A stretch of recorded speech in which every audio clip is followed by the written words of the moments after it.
الحمد لله نحمده ونستعينه ونستغفره ونعوذ بالله من شرور أنفسنا ومن سيئات أعمالنا من يهد الله فلا مضل له ومن يضلل فلا هادي له وأشهد أن لا إله إلا الله وحده لا شريك له وأشهد أن محمدا عبده ورسوله أرسله بالحق بشيرا ونذيرا أما بعد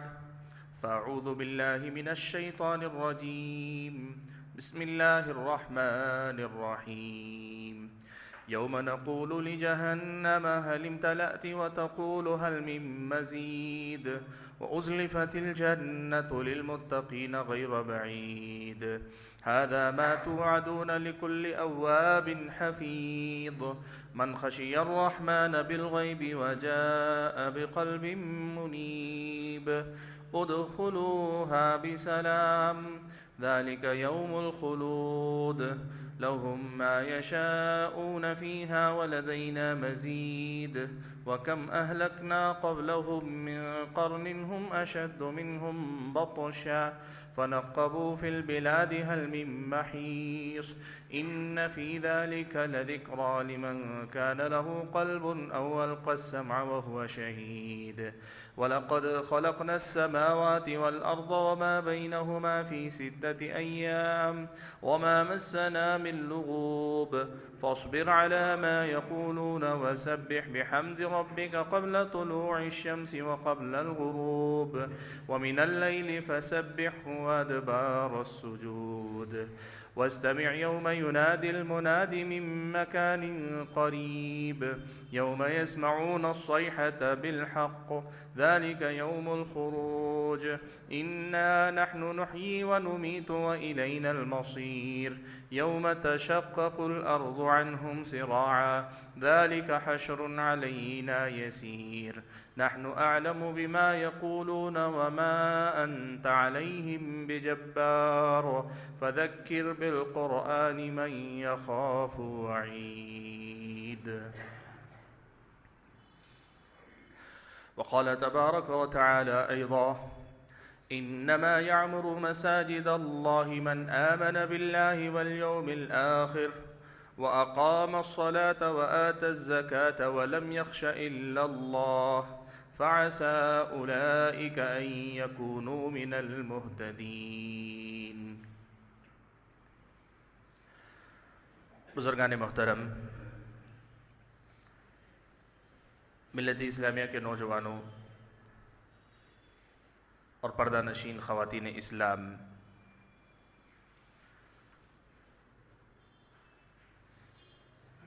ہر قسم کی تعریف اور حمد و ثنا، ہر طرح کی بڑائی اور بزرگی، ہماری اور آپ کی ہر ایک چھوٹی بڑی عبادت، ہماری اور آپ کی ہر ایک ریاضت صرف اور صرف اس رب ذوالجلال کا حق ہے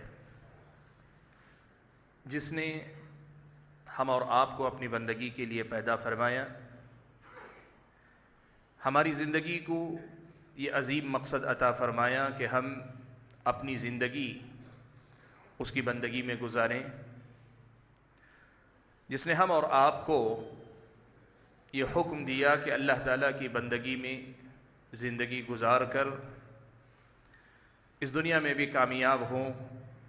اور آخرت میں بھی اس کے پاس کامیاب اور کامران ہونے کی ضمانت حاصل کر لیں۔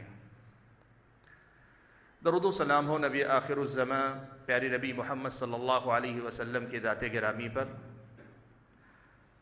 جنہیں اللہ تبارک و تعالیٰ نے دین کی ہر چھوٹی بڑی بات سکھانے والا بنا کر بھیجا، اس دنیا میں جینے کا سلیقہ سکھلانے والا بنا کر بھیجا، اور اس دنیا میں رہتے ہوئے اللہ تبارک و تعالیٰ کی بندگی کرنے کا تفصیلی اور عملی نمونہ کیا ہوتا ہے، ایسا ہی نمونہ بن کر دنیا کے سامنے اپنے آپ کو پیش کرنے کے لیے بھیجا، جنہوں نے اللہ تبارک و تعالیٰ کے ہر حکم کو اپنی زندگی میں اپنایا، عملی نمونہ پیش فرمایا، اور ہمارے اور آپ کے سامنے اس بات کو واضح کیا کہ اس دنیا میں رہ کر آدمی اللہ تعالیٰ کی بندگی میں کیسے زندگی گزار سکتا ہے۔ حاضرین جمعہ، اسلامی شریعت میں کچھ احکام کو، کچھ چیزوں کو اللہ تعالیٰ نے شعائر کہا ہے۔ شعائر اللہ، شعائر کا معنی ہوتا ہے کہ یہ علامتیں ہیں، دین کی نمایاں علامتیں ہیں، ان سے دین کی پہچان ہوتی ہے، ان سے دین کی پہچان قائم رہتی ہے، اور ایک مسلمان کا ان شعائر سے جیسا تعلق ہوگا اسی قدر زیادہ یہ اس بات کا ثبوت ہوگا کہ یہ مسلمان ہیں۔ مسجدیں روئے زمین پر اللہ تبارک و تعالیٰ کی عبادت کے لیے بنائے جانے والے خصوصی گھر ہیں۔ پیارے نبی صلی اللہ علیہ وسلم نے یہ بات واضح الفاظ میں بیان فرمائی کہ میری امت کو اللہ تعالیٰ نے یہ چھوٹ دی ہے کہ زمین کے کسی بھی خطے میں رہیں، اگر نماز کا وقت ہوتا ہے تو وہیں نماز پڑھ لے سکتے ہیں، لیکن اس کے باوجود اللہ تبارک و تعالیٰ نے قرآن مجید میں حکم دیا، اور پیارے نبی صلی اللہ علیہ وسلم نے بھی حکم دیا، اپنی زندگی میں عمل کر کے دکھلایا کہ جہاں کہیں مسلم آبادی یا بستیاں بسائی جائیں تو وہاں پر مسجدوں کی تعمیر ہونی چاہیے، اس لیے کہ ان مسجدوں کی تعمیر دراصل اللہ تبارک و تعالیٰ کے دین کی علامتوں کا اظہار ہے۔ شعائر اللہ، اللہ تبارک و تعالیٰ کے دین کی یہ علامتیں ہیں، اور یہ مسجدیں جس بستی محلے میں قائم ہوتی ہیں، اگر وہاں کے لوگوں کا ان مسجدوں سے رشتہ مضبوط رہتا ہے تو جس طرح یہ مسجد روئے زمین پر اللہ تبارک و تعالیٰ کی بندگی کی ایک علامت، ایک خاص مقام ہے، بالکل ایسے ہی ایک بندے کی زندگی میں اگر مسجدوں سے رشتہ رہتا ہے تو پھر وہ بندہ اللہ تبارک و تعالیٰ کی بندگی میں زندگی گزارنے والا بندہ بنتا چلا جاتا ہے۔ قرآن مجید کی جو آیت خطبہ مسنونہ کے بعد میں نے آپ کے سامنے پڑھی، اس میں اللہ تبارک و تعالیٰ نے ایک بڑی بات بیان فرمائی۔ آیت کے بالکل اختتام میں کہا کہ یہی لوگ ہدایت یافتہ ہیں جن کا تذکرہ اس آیت میں اللہ نے کیا ہے، یعنی جن لوگوں کے اندر یہ صفات آ جائے جو صفات اس آیت میں اللہ نے بیان کی ہیں، ان کی ہدایت کی ضمانت ہے، اللہ تعالیٰ ان کو ہدایت دے گا۔ اگر وہ لوگ ان باتوں کی پابندی کریں جن باتوں کا تذکرہ آیت کے آغاز سے اللہ نے کیا ہے، اور آیت کے آغاز میں اللہ نے کیا کہا؟ انما یعمر مساجد اللہ، ایمان والے جو ہوتے ہیں وہ ایمان والے مسجدوں کو آباد کرتے ہیں، ان کا مسجدوں سے بڑا گہرا رشتہ اور تعلق ہوا کرتا ہے۔ حاضرین گرامی، ایک مسلمان کی حیثیت سے ہماری اور آپ کی ایک فکر یہ ہونی چاہیے کہ خود کے لیے اور اپنی اولاد کے لیے اپنی ذمہ داری سمجھیں کہ ہماری اپنی بستی محلے کی جو ہماری مسجد ہے، اس مسجد سے ہمارا تعلق جڑا رہنا چاہیے۔ مرد اگر ہے 5 وقتہ نمازیں با جماعت مسجد میں حاضر ہو کر ادا کریں، اور مسجد میں نمازوں کے علاوہ بھی اللہ تبارک و تعالیٰ کی عبادت کے لیے آنا، قرآن کی تلاوت کے لیے مسجد میں بیٹھے رہنا، اللہ تبارک و تعالیٰ کے لیے مسجدوں میں اعتکاف کرنا، اور اگر اللہ تعالیٰ نے میسر کیا، اور ہونا چاہیے کہ اگر مسجد میں تعلیم کا، سیکھنے سکھانے کا اہتمام ہے، پڑھنے پڑھانے کا اہتمام ہے، تو مسجدوں کو دین سیکھنے کی نیت سے بھی آنا چاہیے۔ مسجدوں کو اللہ تبارک و تعالیٰ کا علم جو یہاں بٹتا ہے، یہاں دیا جاتا ہے، وہ حاصل کرنے کی نیت سے بھی آنا چاہیے۔ یہ آدمی کے ایمان کی حفاظت کی ضمانت ان باتوں میں ہے کہ آدمی اپنی مسجد سے اپنا تعلق کیسے رکھتا ہے۔ حاضرین گرامی، اس حیثیت سے اگر ہم اور آپ اپنے نفس کا جائزہ لیتے ہیں تو آج ہمارے سماج میں جو کرنے کے کام ہیں ان میں سے ایک بڑا کام یہ بھی ہے کہ ہم لوگوں کا رشتہ مسجدوں سے مضبوط کرنے کی کوشش کریں، اپنی نئی نسل کو مسجدوں سے جوڑنے کی کوشش کریں۔ صحیح مسلم کی روایت میں اللہ کے نبی صلی اللہ علیہ وسلم نے یہاں تک فرمایا، عورتوں کے بارے میں اللہ کے نبی نے صاف الفاظ میں کہا وَبُيُوتُهُنَّ خَيْرٌ لَهُنَّ، عبادت کے لیے، عورتوں کے لیے ان کے اپنے گھر زیادہ بہتر ہیں، لیکن اس کے باوجود خاتون اگر مسجد آنا چاہتی ہے، نبی علیہ الصلوۃ والسلام نے کہا لا تمنعوا اماء اللہ مساجد اللہ، اللہ کی بندیاں مسجدوں تک آنا چاہتی ہیں تو ان کو مت روکو، ان کو منع نہ کرو۔ یہ اللہ کے نبی صلی اللہ علیہ وسلم کا حکم ہے، اور خاص طور پہ آج کے دور میں جہاں ہماری عورتوں کو دین سیکھنے کا کوئی موقع ہمارے سماج میں عام طور پہ نہیں، ان کی 24 گھنٹے کی مصروفیات میں ان کو دین ملتا نہیں ہے، ایسے ماحول میں اگر مسجدوں میں درس ہو، خطبہ ہو یا کوئی اور دین سیکھنے کے مقصد سے عورتیں آنا چاہیں تو اپنے گھر کی عورتوں کو بھیجنے کا اہتمام کریں۔ اسلامی شریعت نے یہ جو بات ہم اور آپ کو سکھائی یہ بڑی اہم ہے۔ حاضرین گرامی، جب ہمارے اور آپ کی زندگی میں مسجد سے رشتہ، مسجد سے تعلق اس قدر اہمیت رکھتا ہے تو میں یہ مناسب سمجھ رہا ہوں کہ کچھ باتیں ایسی ہیں کہ مسجدوں کو آتے جاتے ہوئے جن کا خیال رکھنا چاہیے ہم نہیں رکھ رہے۔ اسلام نے ہم اور آپ کو جو آداب سکھائیں، ہر ایک کے ساتھ معاملہ کرنے کے آداب اسلام نے سکھائے، میاں بیوی کے آپسی معاملات ادب وہاں بھی سکھایا گیا، قضائے حاجت کو جاتے ہیں ادب وہاں بھی سکھایا گیا، آپ اپنے سے بڑوں کے ساتھ بات چیت کر رہے ہیں، معاملہ کر رہے ہیں، ان کی مجلس میں ان کے ساتھ ہیں، معاملہ کرنے کے ادب اسلام نے سکھائے، آپ کے سامنے آپ کے چھوٹے، آپ کے شخص سے آپ سے کم عمر یا کم تجربے کار بیٹھے، ان کے ساتھ سلوک کرنے کے آداب سکھائے۔ اسلام نے ہر باب میں ہمیں ادب سکھایا ہے، تو ان مسجدوں کو آتے جاتے ہوئے بھی کچھ آداب اسلام نے سکھائے ہیں، ان کا ہمیں اور آپ کو خیال رکھنا چاہیے۔ جو بندہ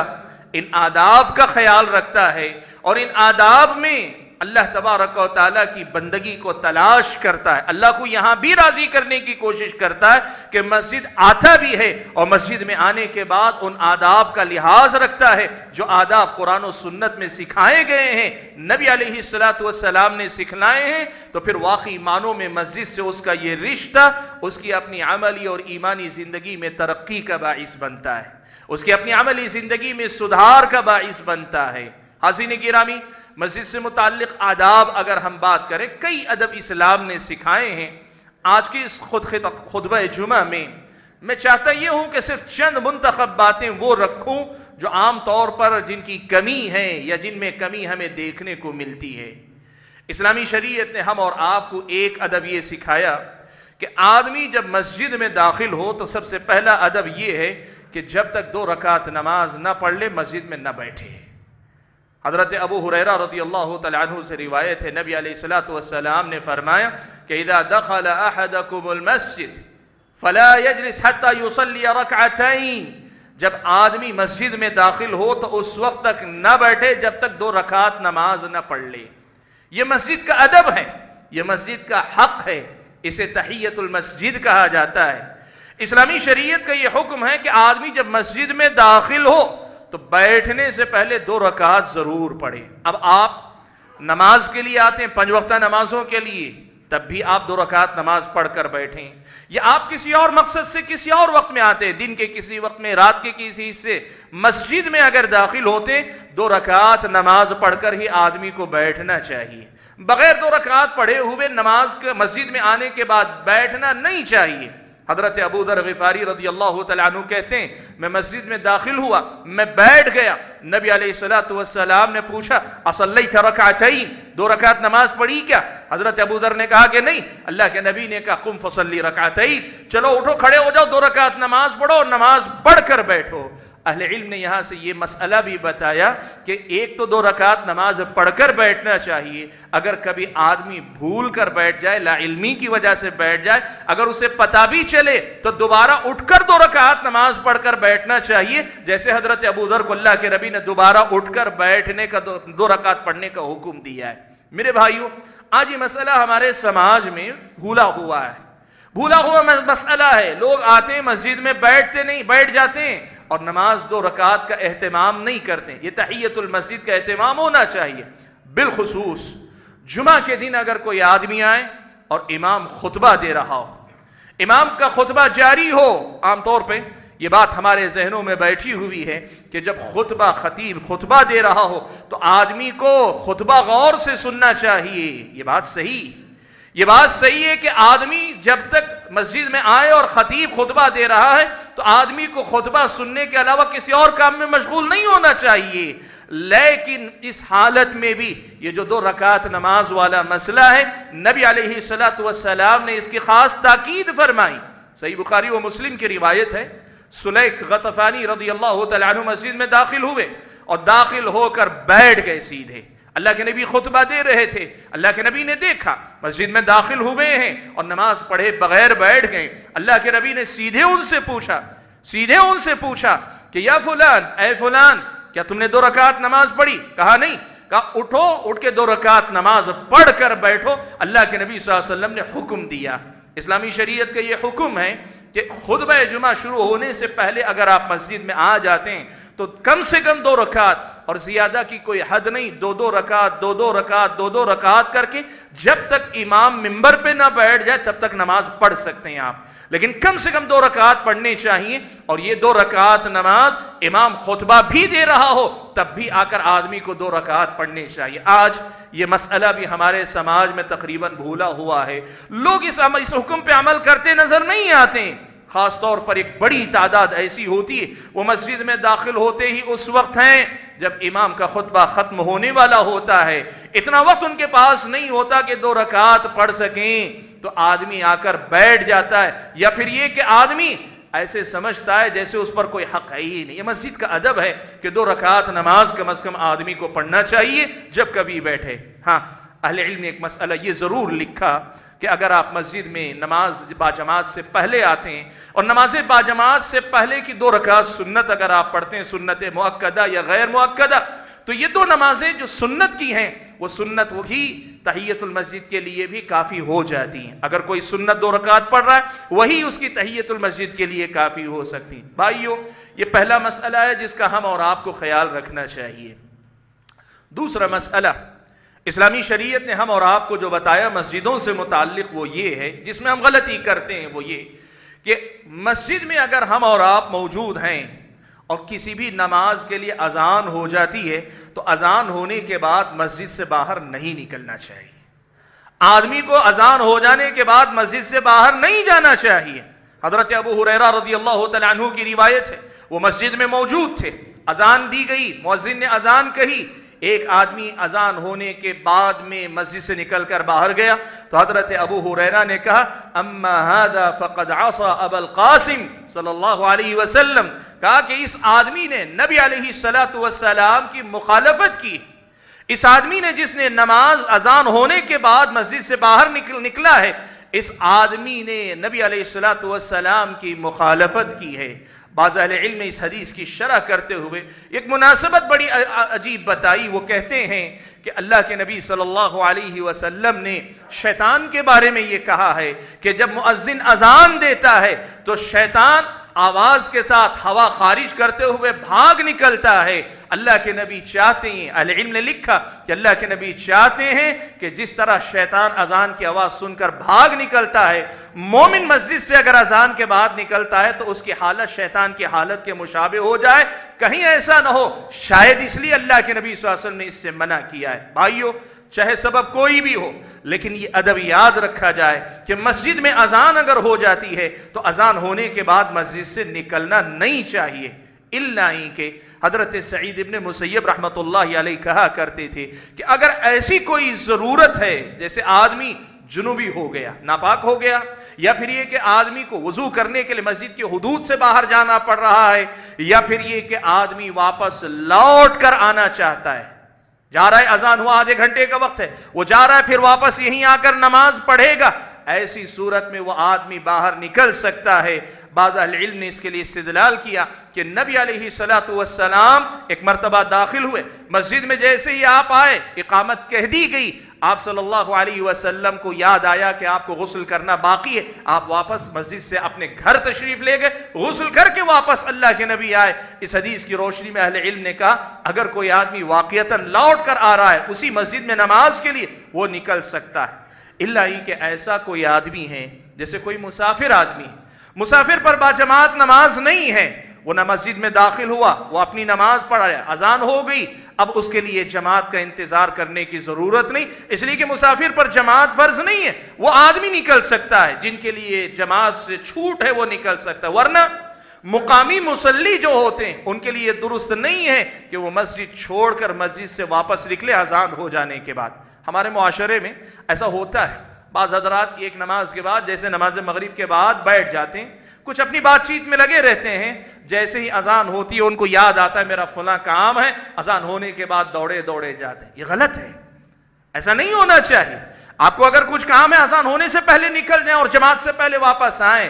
لیکن اگر اذان ہو جائے، جب آپ مغرب کے بعد سے اذان تک بیٹھ سکتے ہیں، یہ ہونا چاہیے کہ آپ اذان کے بعد نہ نکلیں، تاکہ اللہ کے نبی صلی اللہ علیہ وسلم کا یہ جو حکم ہے حضرت ابو ہریرہ نے جسے بیان کیا، اس کی مخالفت نہ ہو پائے۔ حاضرین گرامی، یہ بھی ایک مسئلہ ہے جو ہمارے اور آپ کے سماج میں عام ہے۔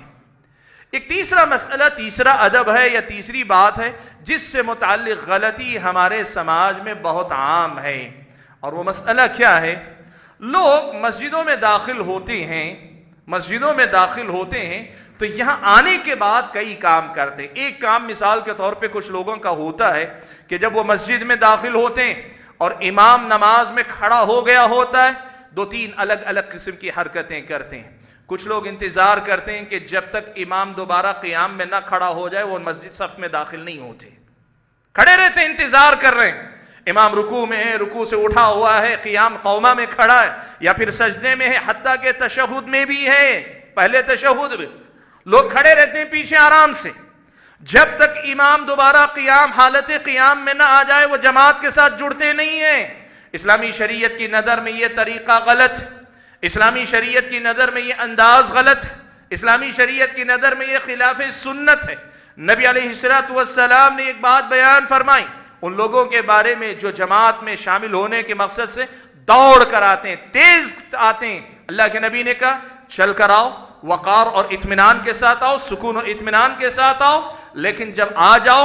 ما ادرکتم فصلوا، نماز کو جس حالت میں پاتے ہو پاڑو،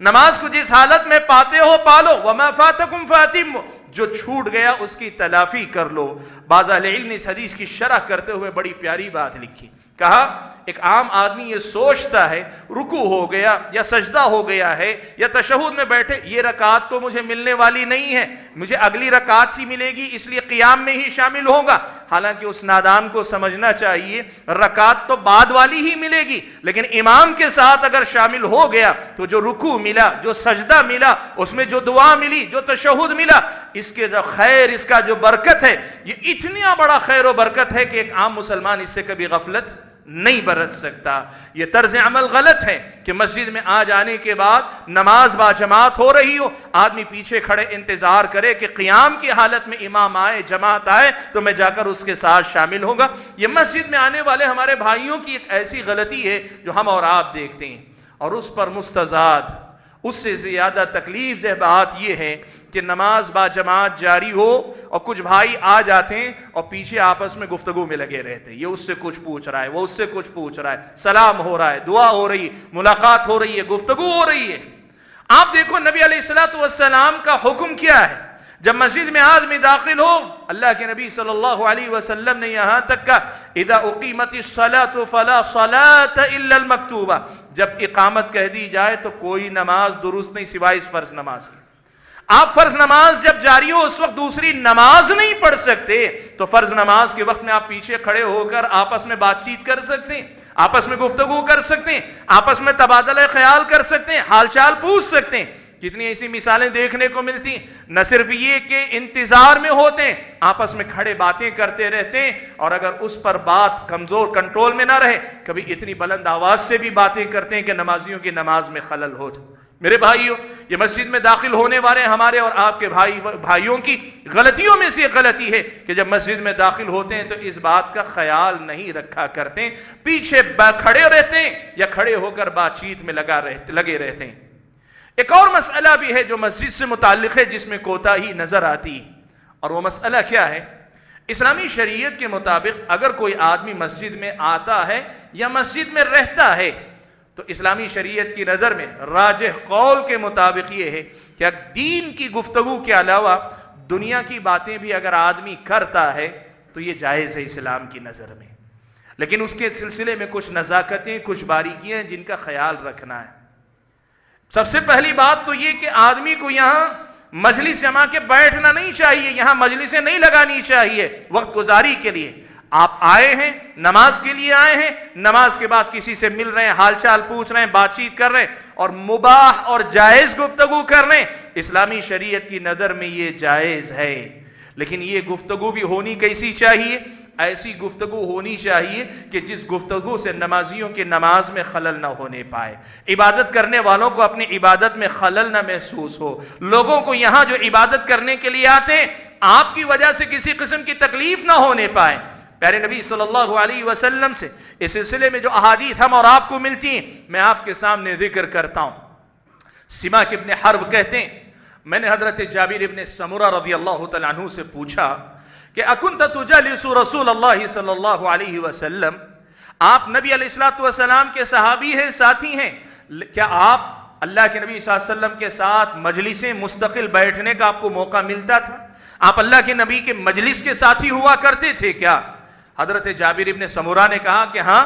ہوتا تھا، اللہ کے نبی کی مجلس اور بیٹھک میں مستقل رہا کرتا تھا۔ اور وہ ہوتا کیسے تھا؟ کہا نماز فجر اللہ کے نبی پڑھاتے، نماز فجر کے بعد ہم سب بیٹھے رہتے، اللہ کے نبی صلی اللہ علیہ وسلم کے ساتھ بیٹھ کر سورج طلوع ہونے تک مسجد ہی میں بیٹھے رہتے، اور اس دوران ہم زمانے جاہلیت کے معاملات پر بھی گفتگو کرتے، کئی مرتبہ گفتگو کرتے کرتے زمانے جاہلیت کی بعض باتوں پر ہمیں ہنسی آتی تو ہم کھل کھلا کر ہنس بھی پڑتے، اور اللہ کے نبی صلی اللہ علیہ وسلم بھی ساتھ میں ہوتے، آپ صرف مسکرانے پہ اکتفا کرتے، آپ صلی اللہ علیہ وسلم ہماری طرح کھل کھلا کر بہت ہنسا نہیں کرتے تھے۔ اہل علم نے کہا اس حدیث سے مسئلہ معلوم ہوتا ہے کہ اگر مسجد میں بیٹھ کر مباح جائز گفتگو اگر کوئی کرتا ہے، جائز معاملات کی حد تک اگر کوئی آدمی گفتگو کرتا ہے، اسلامی شریعت کی نظر میں یہ غلط نہیں،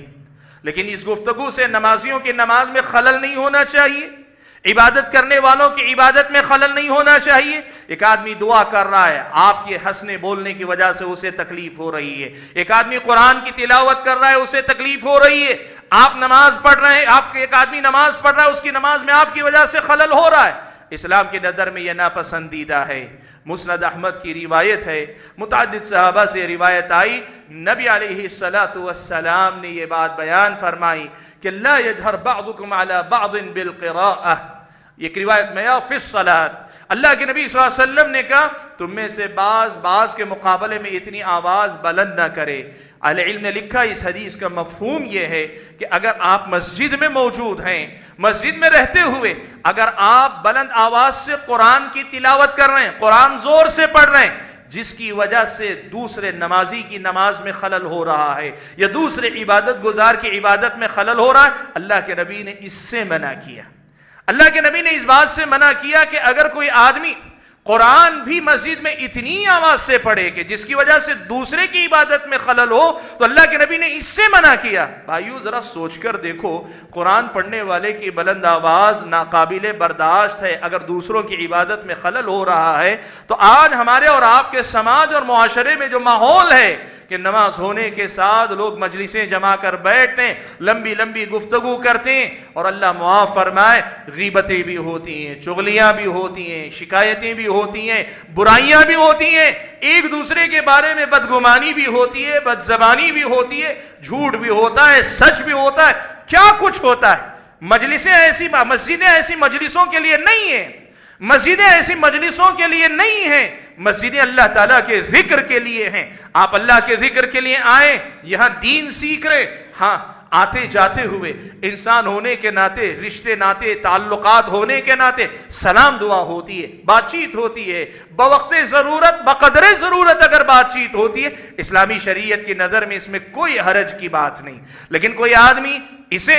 چوپال کی طرح سمجھ بیٹھے جہاں بیٹھ کر دنیا کے سارے مسائل پہ گفتگو ہو سکتی ہے، اپنے گھر کا ڈرائنگ روم سمجھے جہاں بیٹھ کر آدمی اپنی من پسند گفتگو من چاہے انداز میں کرے، یہ مسجد کے احترام اور مسجد کے تقدس کو پامال کرنے والی بات ہے۔ حضرت عمر ابن خطاب رضی اللہ تعالی عنہما نے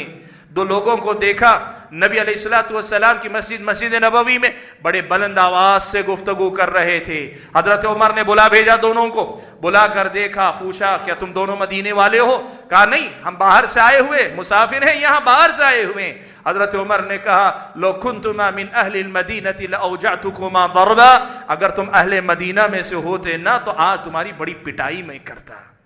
میرے بھائیوں، ہماری اور آپ کی مسجدوں سے ایک طرف ہمیں تعلق مضبوط کرنا چاہیے، وہیں ہم اور آپ کو ان آداب کا خیال رکھنا چاہیے۔ آپ ایک بات نوٹ کیجئے، آپ مسجد میں آتے ہیں، آداب کا خیال رکھتے ہیں کہ ہاں میں مسجد میں ہوں، آپ کو شعور ہے، آپ کو احساس ہے، آپ کو خیال ہے کہ آپ مسجد میں ہیں، تبھی آپ اس مسجد کا اثر اپنے نفس پر پائیں گے۔ آپ کی تربیت میں مسجد کا اثر نظر آئے گا جب آپ واقعی معنوں میں اس احساس کے ساتھ رہے۔ لیکن اگر آپ مسجدوں میں آئیں لیکن آپ کے مسجد میں رہنے کا انداز وہی ہے جو آپ کے گھر کا انداز ہے، جو آپ کے بازار کا انداز ہے، جو آپ کے گلی محلے کا انداز ہے، تو آپ نے مسجد سے تعلق کا پورا مفہوم سمجھا نہیں ہے، آپ نے مسجد سے تعلق کا حق ابھی ادا نہیں کیا ہے۔ آپ جانتے ہیں اسلامی شریعت نے ہم اور آپ کو کئی باتوں سے منع کیا، اسلامی شریعت نے ہم اور آپ کو کئی غلطیوں پہ ٹوکا اور تنبیہ کی ہے، اور ان میں سے ایک یہ بھی ہے کہ یہاں مسجد میں آنے کے بعد تجارت کی گفتگو نہ کی جائے، خرید و فروخت کے معاملات یہاں نہ کیے جائیں، گمشدہ چیزوں کو لا کر یہاں اس کی تلاش کے لیے اعلان نہ کیا جائے۔ یہ سارے آداب اسلام نے کیوں سکھائے؟ اس لیے سکھائے کہ لوگوں کو اس کا احساس رہے کہ آپ اللہ تعالیٰ کے گھر میں ہیں، آپ مسجد میں ہیں، آپ اللہ تعالیٰ کی عبادت میں لگے ہوئے ہیں۔ میرے بھائیوں، مسجد سے متعلق، اور یہ صرف مسجد سے متعلق نہیں، گھروں میں اگر خواتین پڑھتی ہیں یا مرد حضرات بھی دیگر نمازیں فرائض کے علاوہ گھر میں پڑھتے ہیں، ایک ادب اسلام نے یہ بھی سکھایا کہ مسجد کے اندر جو ہم اور آپ نیچے مصلی بچھاتے ہیں، چاہے وہ حصیر کی شکل میں ہو یا پھر یہ کہ آپ جائے نماز جسے کہتے ہیں وہ شکل میں ہو، ایک بات کا خیال رکھنا چاہیے کہ ایسا کپڑا، ایسی چادر کا استعمال نہ کریں کہ جس کی وجہ سے آپ ڈسٹریکٹ ہوتے ہو، آپ کی توجہ بکھرتی ہو، آپ کے اپنے جو ہے ذہن کو ادھر ادھر بھٹکنے کا موقع ملتا ہو۔ ایسے ہی مسجد کے سامنے کی طرف دیواروں پہ ایسی چیزیں نہ لگائی جائیں جن چیزوں کو دیکھ کر نمازی نماز میں رہنے کے بجائے سامنے لکھے ہوئے اعلانات یا سامنے لگی ہوئی چیزوں کو پڑھنے میں لگ جائے۔ ایسا نہیں ہونا چاہیے۔ پیارے نبی صلی اللہ علیہ وسلم کے بارے میں ماں عائشہ صدیقہ رضی اللہ تعالیٰ عنہ روایت فرماتی ہیں کہ نبی علیہ السلام نے نماز پڑھی ایک چادر میں، خمیصہ، دھاری دار چادر تھی۔ نماز سے فارغ ہوئے تو آپ صلی اللہ علیہ وسلم نے وہ دھاری دار چادر اٹھائی اور ان کو کہا کہ لے جاؤ، یہ لے جا کر ابو جہم کو دے دو۔ انہوں نے دی تھی، ابو جہم نے تحفے میں کہا یہ ابو جہم کو واپس دے دو، اس کے بجائے انبجانی چادر لاؤ، سادہ چادر جس میں کوئی دھاریاں، کوئی نقش و نگار نہیں تھے، ایسی چادر لانے کا حکم دیا۔ ایک دوسری روایت حضرت عائشہ صدیقہ رضی اللہ تعالیٰ عنہ ہی سے مروی ہے، وہ کہتی ہیں کہ میں نے اپنے گھر کے اندر ایک پردہ لگایا ہوا تھا، ذرا اس پہ کچھ نقش و نگار تھے۔ نماز سے اللہ کے نبی فارغ ہوئے تو اللہ کے نبی صلی اللہ علیہ وسلم نے کہا امیتی عنا قرامکی ھذا، اے عائشہ میرے سامنے سے یہ پردہ ہٹا لو، اس لیے کہ اس میں جو نقش و نگار بنے ہوئے ہیں، جو نقش و نگار جس قسم کی صورتیں بنی ہوئی ہیں، ان چیزوں نے مجھے میری نماز سے غافل کر دیا۔ اس کا مطلب یہ ہوا کہ جو جائے نماز آپ کے سامنے، آپ جس کے سامنے نماز پڑھ رہے ہیں، ان سب میں اس بات کا خیال رکھنا چاہیے کہ آپ کی توجہ کو ہٹانے والی، آپ کی توجہ کو پھیرنے والی کوئی چیز آپ کے سامنے نہیں ہونی چاہیے۔ اور معاصر دور میں، ہمارے اور آپ کے دور میں، یہ ادب مصلیوں کو بھی یاد رکھنا چاہیے کہ آپ عام جو کپڑے ہیں اپنے استعمال کے وہ کپڑے پہن کر آتے ہیں، یہ ٹھیک بات ہے، لیکن بسا اوقات بعض نوجوان اپنے ٹی شرٹ پر ایسی کچھ عبارتیں پیچھے کی طرف لکھے ہوئے آتے ہیں، اگر پچھلی صف میں آدمی کھڑا ہوا ہے اس کی نظر اگر سامنے پڑتی ہے، وہ نماز چھوڑ کر آپ کے ٹی شرٹ پہ لگی ہوئی چیزوں کو پڑھنے میں لگ جاتا ہے۔ آپ اپنی نماز کی بھی حفاظت کیجیے، اپنے بھائیوں کی نماز کی حفاظت کی بھی فکر کیجیے۔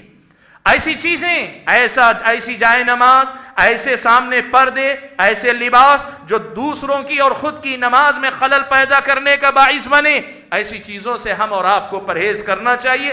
آج ہماری اور آپ کی مسجدوں میں حاضری کے وقت ہم ان باتوں سے پرہیز کرنے والے نہیں ہیں، ہمارے اور آپ کی زندگی میں یہ غلطیاں معمول بنتی جا رہے ہیں۔ حاضرین گرامی، باتیں بہت ساری، لیکن آج کے اس خطبہ جمعہ میں مجھے جو باتیں آپ کے سامنے ذکر کرنی تھی وہ یہ کہ یہ وہ غلطیاں ہیں جو عام طور پہ ہم مسجدوں میں آتے ہوئے کرتے ہیں، اور ان غلطیوں کے بعد ایک بڑی اہم غلطی پر میں خاص طور پہ توجہ دلانا چاہوں گا۔ نبی علیہ السلام نے لہسن اور پیاز، کچی پیاز اور کچا لہسن کھا کر آنے سے منع کیا۔ اللہ کے نبی صلی اللہ علیہ وسلم نے اس کا سبب بیان کرتے ہوئے کہا کہ فَإِنَّ الْمَلَائِكَةَ تَتَأَذَّى مِمَّا يَتَأَذَّى مِنْهُ بَنُو آدَمَ، کہ جس طرح بنی آدم کو بدبو سے تکلیف ہوتی ہے، ایسے ہی فرشتوں کو بھی تکلیف ہوتی ہے۔ اہل علم نے یہ بات لکھی ہے کہ نبی علیہ السلام کے زمانے میں ان کے معمولات زندگی میں جو چیزیں تھیں، کچی پیاز، کچا لہسن کھاتا، اور آپ بھی جانتے ہیں پیاز کھانے کے بعد، لہسن کھانے کے بعد آدمی کے منہ سے جب بدبو نکلتی ہے، آس پاس کھڑے لوگوں کے لیے بڑی ناگوار ہوتی ہے۔ اللہ کے نبی نے اس سے منع کیا، تو اس کا مطلب یہ ہوا کہ بدرج اولا آج جو چیزیں ناجائز، حرام یا مکروہ جو بھی ہیں، حتیٰ کہ جائز، اس لیے کہ یہ چیزیں تو حلال ہیں، کچی پیاز کھانا حرام نہیں، کچا لہسن کھانا حرام نہیں، جائز ہے۔ جائز چیز کھا کر بھی اگر بدبو آتی ہے تو پھر ایسی بدبو کے ساتھ مسجد میں آنے سے اللہ کے نبی نے منع کیا۔ تو آج ایک مسلمان کو یہ سوچنا چاہیے، بیڑی، سگریٹ، گٹکا اور طرح طرح کے مسالے اور پتہ نہیں کیا کچھ آدمی کھا کر آتا ہے، اور اتنا ہی نہیں، اپنے جسم کی پاکی صفائی، اپنے لباس کی پاکی صفائی، جس سے قریبی آدمی کو تکلیف نہ ہو، بدبو نہ آئے، اس کا خیال رکھنا کتنا بڑا مسئلہ ہے۔ آج آپ دیکھو ہمارے اور آپ کی نمازوں کے اندر واضح طور پہ آپ دیکھیں، اللہ آپ کو، ہم کو، سب کو بچائے، بعض حضرات بیڑی سگریٹ کے عادی ہوتے ہیں۔ ایک بات یاد رکھیں، اکثر ایسا ہوتا ہے کہ بدبو کا احساس خود آدمی کو کم ہوتا ہے، آپ کے پڑوسی کو زیادہ ہوتا ہے۔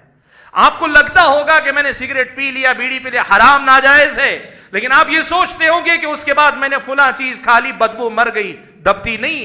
آپ کے سگریٹ کی بدبو آپ کے لباس میں رہتی ہے، آپ کی داڑھی میں آ جاتی ہے، آپ کے سر کے بال میں آ جاتی ہے، آپ کے جسم میں آ جاتی ہے، اور جب آپ نماز میں کھڑے ہوتے ہیں، آپ کے بازو، آپ کا کھڑا بھائی تکلیف محسوس کرتا ہے۔ اللہ کے فرشتے جو مسجدوں میں حاضر ہوتے ہیں،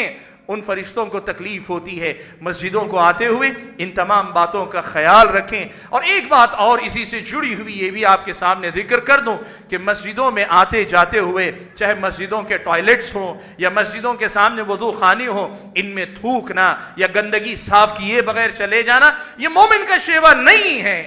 یہ مومن کا شیوا نہیں ہے۔ یہ ادب سیکھنا چاہیے کہ اپنی گندگی کو ہم خود صاف کر دیں، ایسے کہ ہمارے علاوہ ہمارا تھوک یا ہماری گندگی کوئی اور نہ دیکھ پائے، پانی بہا دیں، اتنی صفائی چھوڑ کر جائیں کہ آپ کے بعد آنے والا ویسے ہی اس ٹوائلٹ کو، اس حمام کو، اس کو پائے جیسے آپ اپنے لیے پسند کریں گے۔ کیا آپ کو یہ بات پسند ہوگی؟ کیا آپ جائیں حمام خانے میں، ٹوائلٹ میں آپ جائیں، پیشاب کی بدبو آئے آپ کو پسند آئے گی؟ گندگی نظر آئے آپ کو پسند آئے گا؟ نہیں آتا نا، تو آپ اپنے بعد بھی کوشش کریں، صفائی کا پورا اہتمام کریں۔ یہ سب چیزیں وہ ہیں جو مسجدوں سے تعلق میں ہم اور آپ کو اسلام سکھاتا ہے۔ حاضرین گرامی، میں جو بات آپ کے سامنے آج کہنا چاہ رہا تھا وہ یہ کہ یاد رکھیں، ایک مومن کا مسجدوں سے بڑا گہرا تعلق ہوتا ہے، اور یہ تعلق صرف 5 وقتہ نمازوں میں حاضر ہو کر واپس لوٹ جانے تک نہیں ہوتا،